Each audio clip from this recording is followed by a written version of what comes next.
Hi guys, welcome back to my channel. Today we're going to be doing something a bit different. I saw someone actually doing a reading vlog where they read the book and review it as they go on with the book. So I was like, yo, it would be so nice to have like a movie reading vlog. We have a movie watching vlog where I will just watch and react to it. Like I'm watching it right now and I react to it, and yeah, that's about it. So today's show is going to be actually a request from someone. Somebody asked me to review the School of Good and Evil, and that's what we're going to do. So if you've not watched it and it's something that it was like in my bucket list, I have to watch it, hey, you better just click out of this video because this is going to have spoilers. I always give every single detail that happens. Okay, not every single detail, but some of the details that happen in the show. So yes, enough rambling, let's get started. Right here in the world, being with you all alone. Starts with, I think it's the good and the evil brother are like sparring, but just for fun. Good and the evil brother actually get into a fight, and we can say like the evil brother is tired of always the good guys winning, and he just wants like their chance for the evil to win. You know, all this, you know, the villains and the backstory. And we can see that the bad brother actually has like blood magic, which is forbidden. And yeah, they fight. The fight is quite interesting actually. I love how they fight. And yeah, the bad brother actually falls off a cliff, and I think he's dead, but I don't actually think it's dead, because then what would the story be about? I don't know yet, but I I'm really sure he's not like dead. He's just like dead for now. Okay, so now we are meeting two ladies. We are meeting Sophie and her chaotic family. She really doesn't like her life. And then we also meet Agatha. So we actually realized that Sophie and Agatha are like best friends, and the friendship was formed when Sophie's mother died, and they've been best friends all these years. We also realized that they are outcasts in their town, and Agatha is actually, they call her a witch, so you can imagine how crazy that is. People say that they should be banned and stuff like that, and we can see how like it really affects her. So I really thought this show is cheesy. So I'm in the 12th minute, and apparently we're getting now to learn about the School of Good and Evil. We're not sure whether it's like a fantasy or reality. So Agatha and Sophie went to like a bookshop, and now the lady in the bookshop is telling them the story about the School of Good and Evil, and about a girl who was called Leonora, and she was taken by the School of Good and Evil. Guys, oh my god, let me just show you what I've seen. I just like, what the fuck. Was taken from our village under a blood-red sky. Many believe the school wanted her for some reason. What happened to her? Okay, so apparently Sophie is trying to run away because her mother wants her to quit school and actually go join her working in the factory, and Sophie does not want that. She knows she's destined for good things, so she's trying to run away. And when she tells Agatha about it, Agatha is like, no, you can't leave me behind in this wretched town, like you can't leave me, blah blah blah. So she decides like she's not gonna leave, but actually she does decide she wants to leave. She writes a letter, and she's like, she wants to go to the School of Good and Evil. And actually her wish does come true. When she's trying to run away, Agatha finds her in the forest and is like, oh my god, how dare you betray me, blah blah blah. And then that ghostly thingy that appeared before actually appears now and just drags Sophie away, and Agatha like jumps on her, and now they're both dragged away. And then eventually this really huge bad comes and takes them. When I hear myself talking, I feel like I sound crazy, but definitely this is what the show is about.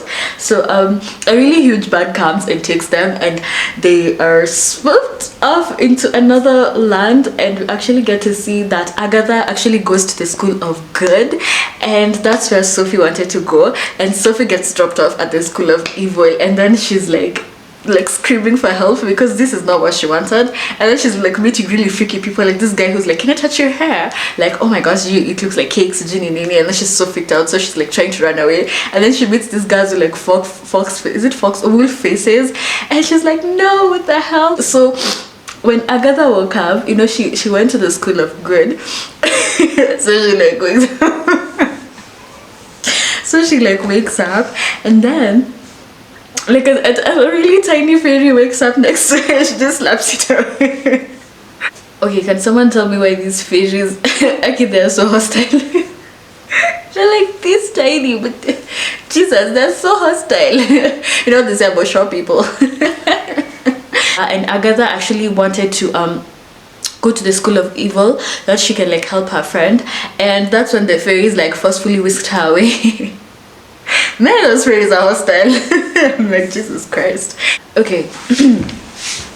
Let me try and guess what is going to happen here, because I feel like I already kind of know what's gonna happen. So this prince is like, yeah, he's hot, all the girls are like, they're just like screaming, oh my god, CG, whatever his name was, I already forgot. He has a difficult name. So he's a show off. Obviously we see him trying to like show off his fighting skills and blah blah blah. He gets into a fight with one of the kids from the school of evil, and he actually gets defeated. What is this one-eyed, a cyclops? Yes, he gets into a fight with the cyclops. I hope that's what they're called. And the cyclops actually ends up losing, and yeah, so he like, when he wants to like throw his rose to one of the ladies, he actually turns and he looks at Sophie, and Sophie's looking at him like, God, you're so hot. And then and then he throws the rose and it lands on Agatha's like it lands on Agatha, and then he's like, yeah, I'm sorry Suji, blah blah blah. And then she just goes off saying, yeah, you know, Suji nini. And yeah, so I'm trying to guess, but this guy is going to fall for Agatha. Maybe, I don't know if I'm wrong, because you know there's always this huge twist these days with shows, but he's going to fall in love with Agatha, I guess. And then Agatha is going to try and play hard to get, you know, you don't know me, I don't belong here type of stuff. And then maybe she'll fall for him eventually, and Sophie's gonna get jealous of her, like, how dare you, you don't deserve this, I deserve this, not you, you never wanted this, so why am I on the short end of the stick? And I don't know, maybe in the end they'll end up realizing that friendship is all that matters. I don't know if that's the type of show this is, but I'm going on a whim here. Maybe that's what can happen, but let's wait and see. I do not want to be too fast to judge this book. Agatha went to her room, like her scheduled sleep area, and she actually wants to run away to the school of evil to actually save her friend. So she actually escapes through the balcony and is like walking on the, is it terrace? Yeah, and then she meets like Cupid. She meets Cupid literally, and then he just like, first of all she sees a statue, and eventually it actually transforms into a person and starts shooting arrows at her. So she's like trying to run away and crashes into this room. So eventually she is drops on Leso, who's the dean of the school of evil, and Davi, who's actually the dean of the school of good, talking and discussing about probably there's been a mistake in the selection, and like what would probably happen if there was actually a mistake. And eventually once they leave, the people who are fighting in the first scene, the two twin brothers, the evil one actually appears in such a dramatic way, and he's like, he actually looks straight at Agatha and tells her, because she's like literally hiding, he looks straight at her and tells her to actually leave Sophie alone, and that she's destined to do like evil things. Okay, so after that bizarre event, Agatha actually does go to the school of evil and actually finds Sophie, and then they actually follow the headmaster to his like place where he resides. And then we actually get to realize there's a narrator in this story, and we get to realize that the historian, and they're actually writing the story as it happens. So actually Sophie does tell the headmaster that you guys made a mistake, I'm supposed to be in the school of good. And the headmaster was like, okay, Sawa, if you want to prove to me that I did actually make a mistake, you have to actually prove yourself. So she was like, oh my god, how do I prove myself? How do I prove that I deserve to be in the school of good? So he was like, guess what? I'm sure some of you already guessed it. True love's kiss. I'm like, oh wow, this is so Snow White moment, or is it Cinderella moment? I'm not sure. So she has to find her true love's kiss so that she can be able to stay, because she really wants to stay. She doesn't want to go back to her old life, and Agatha wants them both to go back to where they used to stay, but Sophie does not want to hear about that. So yeah, she actually has to find a prince to kiss, and we can already guess who this beloved prince is. So Sophie actually approaches Agatha at lunch, and she's like, I really want, Jesus, this guy's name is Tredos. It's a difficult name, but she says that he is the one that he wants to kiss, and actually she has another chile called Beatrix, who's actually like clung to him, but he's like, you know what, no, it has to be him. He's the guy that I have to kiss. So finally, or not finally, like eventually Agatha and this dude's me, okay, I don't know his name, they actually get to have a moment. After Agatha talks to Trados, they actually go to the next class, which is like how to survive in a forest and blah blah blah. And they actually go in the forest and they're getting taught about like not how you see everything is how it is. Like there's this plant that looks all cute, but it's actually quite violent and like can bite you and stuff. So there's this guy who's called like Gregor, and we get to realize that he's been failing his classes miserably and he really does not want to be there, and he's on his last straw because eventually he gets bitten by one of these plants and he runs away. He's like, no, I don't want to do this anymore, I don't want to be here. So he like runs off, and then he just gets like absorbed into this black smoke. I'm like, poor guy, like he was so frail, like he didn't deserve to go off in such a hurtful way.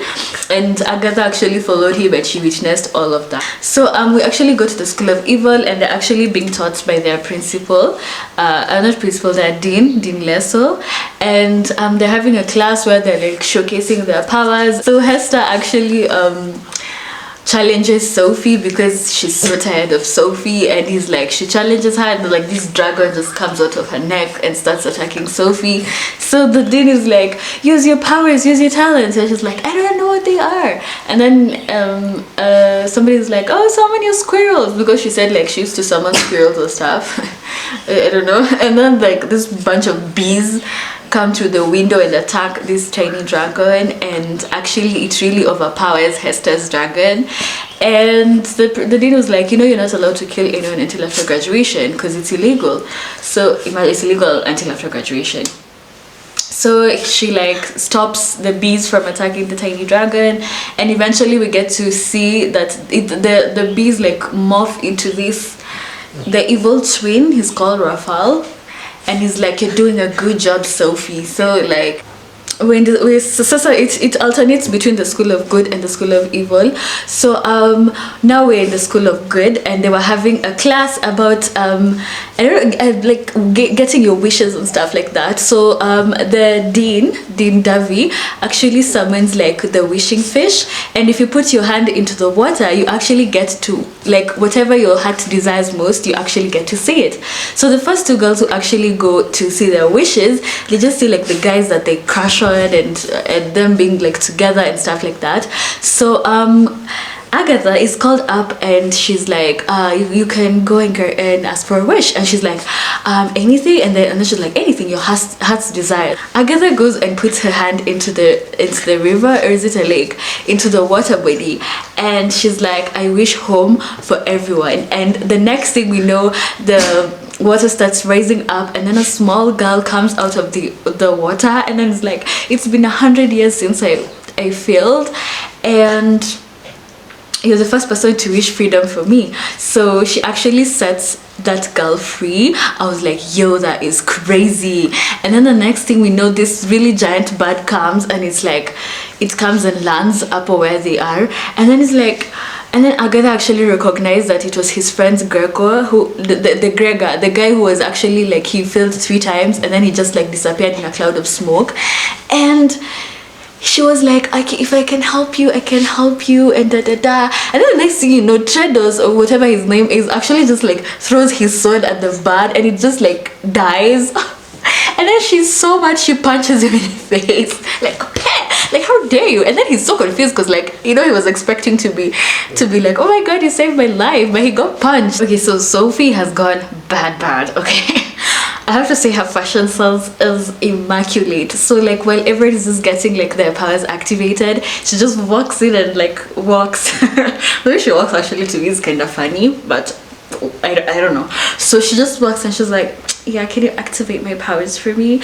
And yeah, her whole agenda is to actually get Tredos to, like, I don't know if it's fall in love with her and actually have her true love's kiss. So she's wearing these iconic black dresses, and then she's walking around him or anywhere he is, like grabbing his attention. They start hanging out, and this really upsets both schools. So when Tredos asks Sophie to the Ever Ball or something ball, Beatrice, I think that was her name, the one who was clinging to Chedos like a flea. She was like, she was so mad. She was like, no, you're not taking this, you're not taking her to the ball, you're taking me. So a fight breaks out, and then they're taken to like they're taken in front of like the whole board, let me say, of those who are in charge of the school, Akina, the deans and whatever, and the principal and stuff.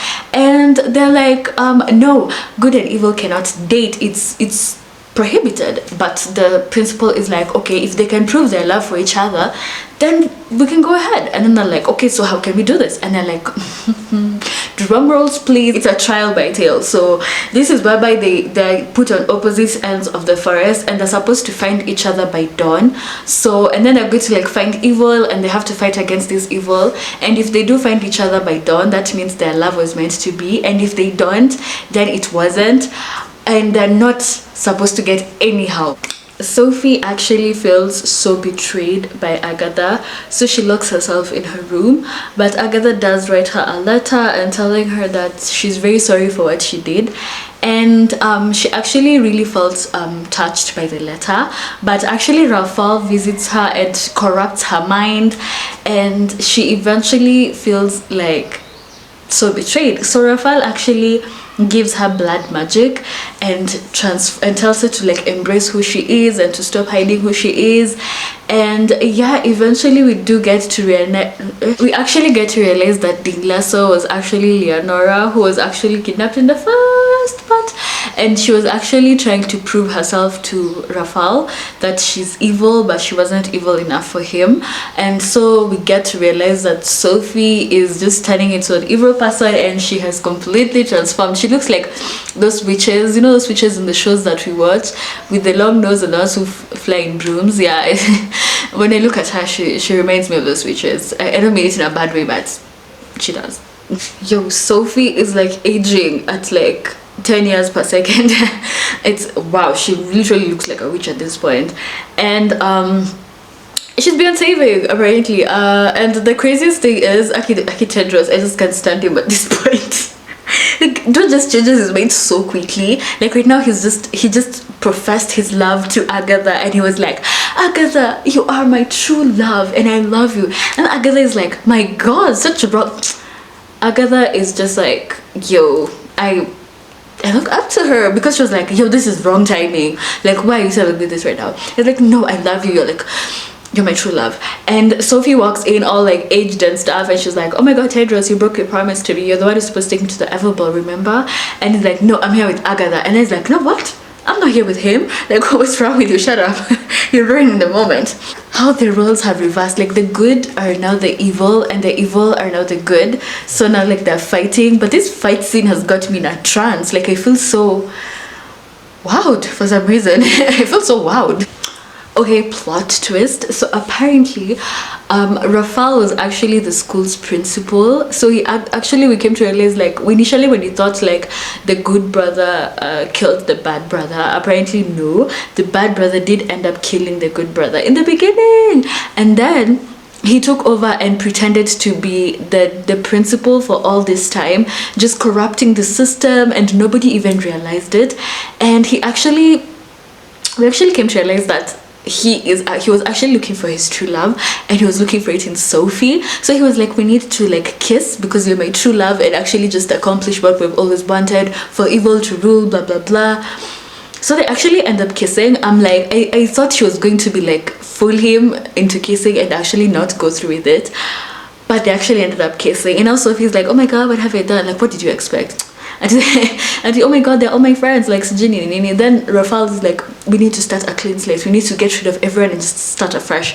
And now like the whole world is corrupt with evil and blah blah blah. Okay, false alarm, she actually survived.